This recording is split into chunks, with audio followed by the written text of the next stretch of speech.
So the final graphical component that we were talking about for BF3 is post-processing. Post-processing is a really important tool for a developer, and we have tons of different types of post-processing effects. Many of them are stuff that enhance the gameplay or sort of indicates what the gameplay is going on. If you have a blurry screen, you're dying a little bit. If it's tinted, you also know that's an effect there. Or if you have some blood on it. We have other effects like motion blur, which is a sense of speed in the environment, as well as even more important things like tone mapping and bloom, which I talked about earlier, which actually is really part of the lighting and part of the HDR rendering. They're a must-have in that sense. So I'm going to talk a little bit about some of these effects that we have. First, ambient occlusion. Ambient occlusion is it's an important visual cue to have objects grounded in the world. So this is a cheap version of ambient occlusion that we've added for Frostbite 2 for people with a little bit lower-end graphics cards. Which is a standard SSAO effect, but it's a very nicely implemented and pretty fast, actually, really fast. And it doesn't cost any extra memory. So we use this we actually use this exact effect on the consoles and when running on medium settings. And it looks pretty good. It adds some detail. I'll show a little bit other screenshots later on. But we also have our HBAO effect, which is called horizon-based ambient occlusion, which is something that we've been working closely with NVIDIA for quite some time. Louis Bavoil at NVIDIA, him and I have been working with this back and forth. We had it for BC2 by Company 2 also, but there was a much simpler effect back then, and we had to disable some of the nice details that effect could add because we got too much flickering on our foliage. Because the foliage is so random on trees and on the terrain decoration, so this filter, the output of it flickered quite a bit, at least if you had a lot of, if you had quite a high contrast on it. So we improved this filter significantly now. So it has a much wider and higher contrast. So you actually see these almost ground shadows, and it does some temporal filtering over time to reduce flickering in many places I've seen. So it's a pretty cool effect, and I'll try and show some comparison here. So here's the effect with no AO. So you sort of see under objects and inside objects that you see light there. It should not be light there. It should be covered by the objects themselves. So when we add our SSAO effect, we sort of get a little bit of that, a little bit help here. It does remove some things that has a little bit detail. It's kind of difficult to see the full difference though. But then when we add the HBAO, we see a much more significant difference here. It actually does darken everything under the objects, so they fit in much better in the environment. Here we also have some other, just a gameplay screenshot from Operation Swordbreaker, I think the single-player level is called, which is pretty cool area here. And this is with just some standard bloom and post-processing, but none of these more visible effects that we have here. So here's just a classic motion blur. We have a pretty good HDR motion blur implementation that gives you a sense of speed, of course, when moving around the environment. And we found that running the game with a stable frame rate and motion blur, even with keyboard and mouse, I was a little bit skeptical about this initially, and it would be interesting to hear what you guys feel also.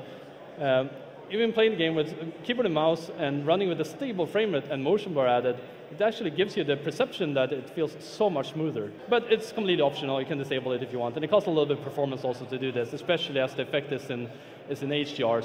And the HDR part is important because it keeps the bright light sources. They become like long lines, long streaks now when it's in the HDR, which is much more cooler effect and much more realistic. So here we have an extreme effect, extreme post-processing effect, which is a color grading. This is just for a frame. I was pretty lucky just grabbing this specific screenshot here. Just for a frame when the explosion goes off. It's not enough that the explosion just lights up the environment.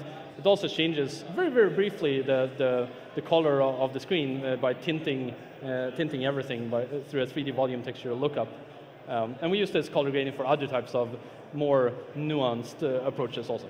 And here we have a pretty extreme combination of effects also. This is while running, so there's a little bit of motion blur, and there's a blur on the screen because you're being hit, which can be a little bit annoying, but it's also an important part of it. There's some vignette effect. We desaturate the screen, and we add some strawberry jam on the sides.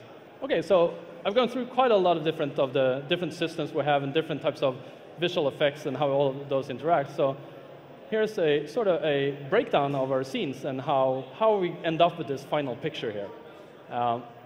So this is the goal of the picture. So we start with something like this.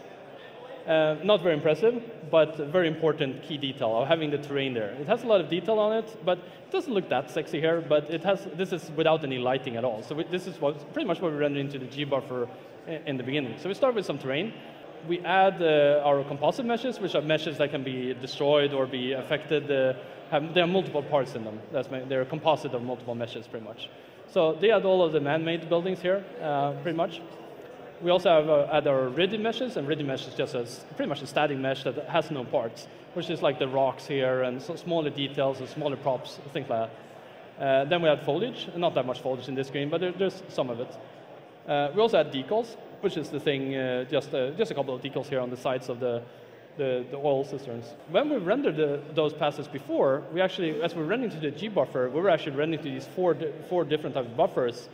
So while we were doing that, we actually rendered out these G buffer normals also, as well as a specular term and a smoothness term for the environment. So we actually have rendered out all of those things.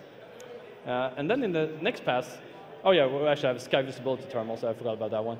It contains multiple things. The trees are blue here because they have a translucency effect on them, and the rest of the objects are red because the red is the intensity of the red is pretty much how visible the sky is for that specific pixel. So we use that for lighting to affect quite a bit of things. How visible the sky, yeah. And then once that is done, we render out that G buffer with all the objects. We start with our lighting.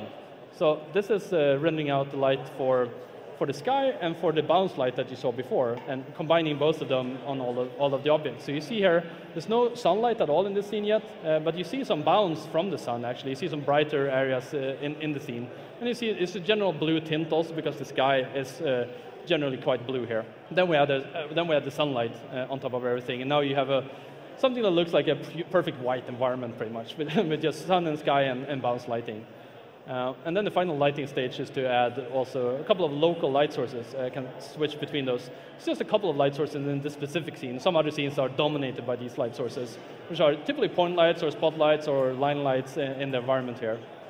And now once we have done all of this lighting, actually, then we combine the lighting with the G-buffer, the diffuse term and the specular terms and the other terms you saw here. So we get this combined picture.